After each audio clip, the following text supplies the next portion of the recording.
ሊቅነት ላይ አንድ መርህ አለ ጋይጎ ይባላል GIGO ከሜንተሪ ነው የወሰድኩትና ሲተነተን ጋርቤጅ ኢን ጋርቤጅ አውት ማለት ነው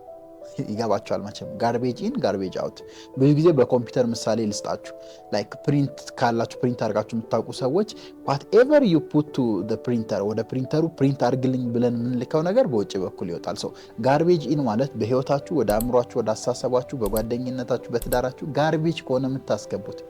ጋርቤጅ ከሆነ ራሳችሁ የምትመግቡት ጋርቤጅ ከሆነ የምትሉበት ቦታ አውትፑቱ ወይም ውጤቱ ጋርቤጅ ነው የሚሆነው ኢዚ ሶ አሁን ላይ ጋርቤጅ ከሆነ አውትፑት የሆነ ኢንፑት ጋርቤጅ ነው ማለት ነው ሞስት ኦፍ ኢንፑት ጋርቤጅ ከሆነ አውትፑትም ጋርቤጅ ነው የሚሆነው ሶ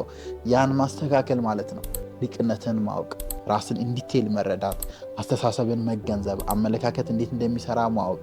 ሶ ፕሊዝ ዶንት ቢ